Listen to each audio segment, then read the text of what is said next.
How do indigenous peoples in the Americas think about the government? How does she describe the governments that they have to deal with throughout the Americas?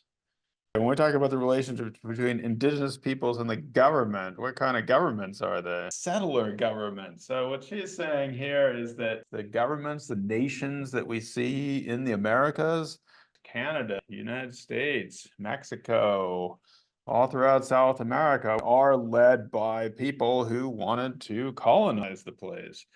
Well, there are a couple of indigenous presidents who have emerged in, say, Bolivia, for example. Every so often, it has changed over the years, but in general, they are dealing with settler governments. And she talks about how the governments try to get rid of indigenous people. That's been their idea in general. And one of the ways they do it is through education. So this happened in Canada, happened in Australia to Aboriginal peoples there. They were forcibly removed and taken to boarding schools. The idea was that this was going to help them, or some people said it would. Yes, we did do that in the United States. And there are people, even in this New York state of ours, I have met people who were removed to boarding schools. So people in the Oneida Nation, for example, even in New York State, were taken to boarding schools. This is not something that was only in Canada or Australia, but it happened basically throughout the Americas. So they use these tactics to silence opposition, to try to first assimilate people by educating them and disappearing them. But also if they form political groups, they are often attempted to silence them. So there's the political way that you do this. There's another way that you silence people. You kill them, yeah. So no reason to sugarcoat this. There's also been various massacres throughout the Americas, perhaps throughout the world, we might say, but for now, we'll be talking about the Americas. And one of the places, or the place that she comes from, her father is from, is El Salvador. And El Salvador is a place that right now we don't hear very much about, but a lot of these places in what are called Central America, Guatemala, Honduras, El Salvador, Nicaragua, where it had insurgencies or armed groups. Some of the insurgencies were perhaps backed by the Soviets. Other insurgencies, like the Contras in Nicaragua, were backed by the United States. And so there's basically these civil wars that were funded in these countries in Latin America. People get weirded out when we see Central Americans showing up at the border traveling through Mexico, but a lot of them have been displaced by, in fact, the wars that were funded by the United States. So this is a pretty, I think, neutral entry from Wikipedia, which just describes what had happened. This was in the 1970s and 1980s under both Jimmy Carter and Ronald Reagan. The US government was supporting the El Salvador government, which was pretty harsh on trying to subdue what they saw as an insurgent, and they thought they were communists. And so a lot of the indigenous people were pulled into or used as fodder for this war. That experience informs how people are looking at the world today. And so this was a post from Dr. Jessica Hernandez about the solidarity movement with Gaza and how it's important to stand together as indigenous peoples to ensure that everyone, regardless of race, gender, or background, has the opportunity to thrive. And so in general, obviously there's a diversity of opinions within any group, but indigenous people in the Americas are probably very attuned to the struggles that are going on in other parts of the world. So sticking in El Salvador though, and bananas, banana trees, fresh banana leaves. What happens? The banana tree saves his life. Now, you might wonder about these bananas. What are the bananas doing in here? And they're invasive. remember, they're all clones. They were introduced from elsewhere and they're invasive. And not only that, they were introduced basically on plantations. And so a lot of the banana cultivation was and is still done on these big banana plantations. And actually, some of the worst massacres in Latin America have occurred as a result of strikes on workers striking on banana plantations. However, all that said, a lot of people in the Americas, including indigenous people and what we might call small scale farmers or peasants, have used bananas to break up the plantations and turn them into places where they can own land and have small scale farming. They see themselves in them. They see them as displaced relatives. And so they're actually set up kinship relationships with them. I wanted to mention here, because I mentioned him before when I talked about the peasant labor process and the work of Michel Rolfe Trujillo in the island of Dominica in the Caribbean.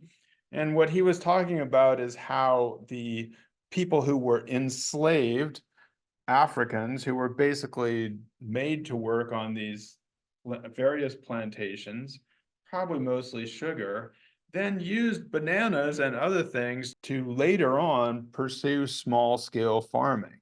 And one of the reasons I mentioned this is because, as we talked about in the introduction, Hernandez makes what might in some ways be seen as a controversial statement. She thinks that Black people in the Americas, because of the way in which they were displaced and brought to the Americas, she sees them not as settlers and not as allies, but as indigenous people themselves. And like I said, this might be somewhat controversial within even the people who identify as indigenous, but it's an interesting perspective on how people come to relate to the land that they are on. And I would say to this, it's perhaps not so much of an identity as it is what you are actually doing with and on and with the land, animals, and plants.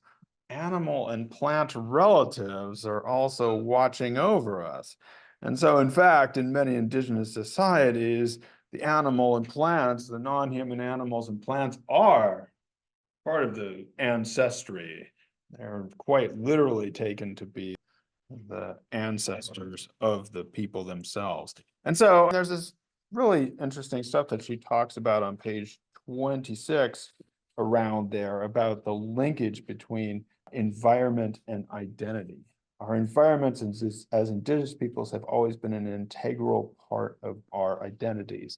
We talked about this a little bit when we talked about that chapter in Anthropological Optimism on ways that indigenous people are recuperating and their environments and contributing to their environments. That is a good extension or recap of that message. So a lot of indigenous people get displaced.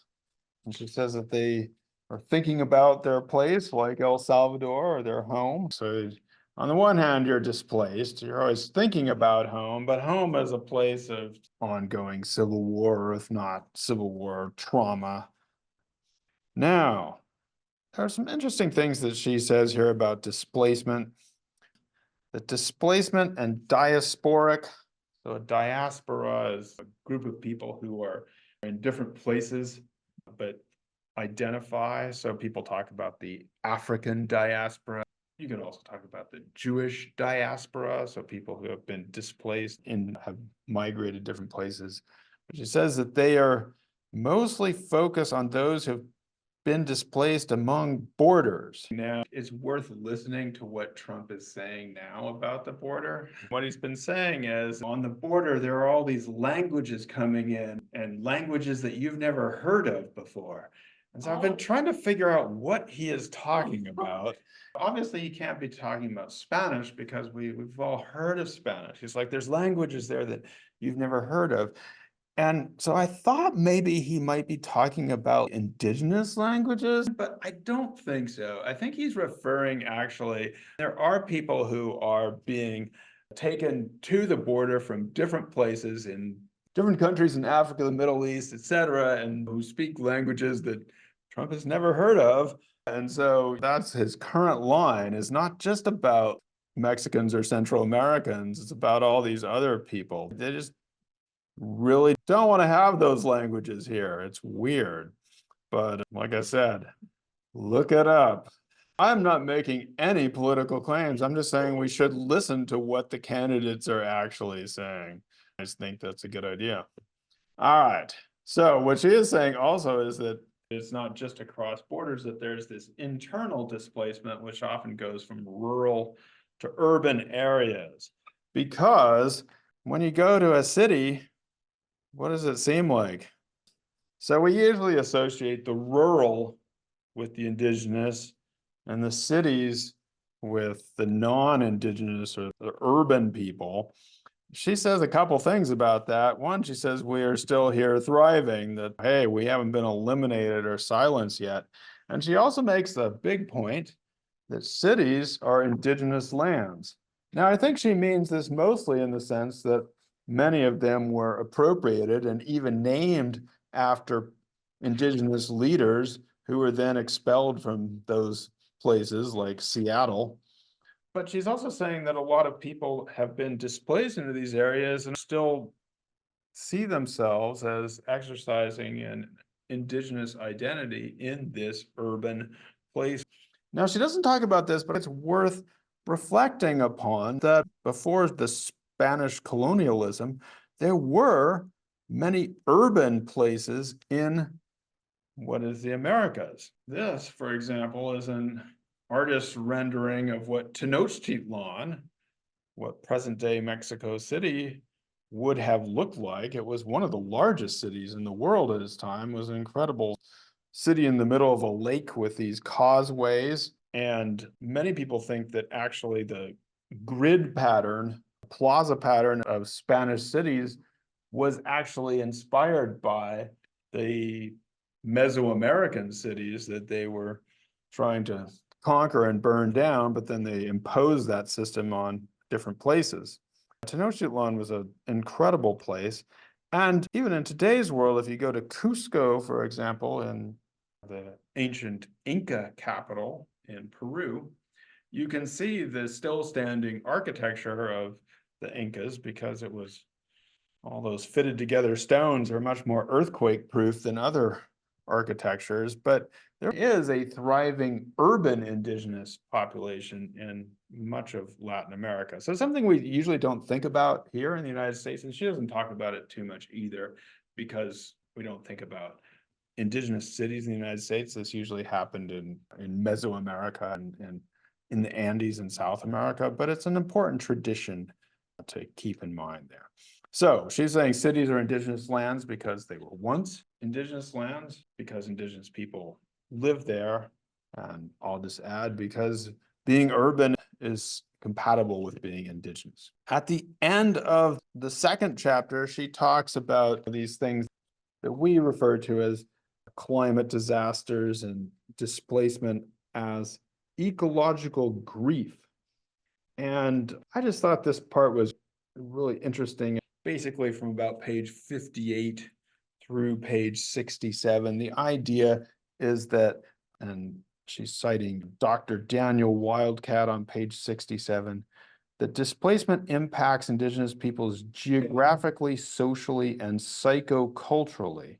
I add that it also impacts us emotionally and spiritually because it manifests as ecological grief. It's an interesting idea because we often talk about the physical effects or the economic effects, but if your identity is connected to these plants and animal relatives in your situation, it's a perhaps more potent emotional resonance that happens when you're experiencing the effects of climate change and other environmental issues.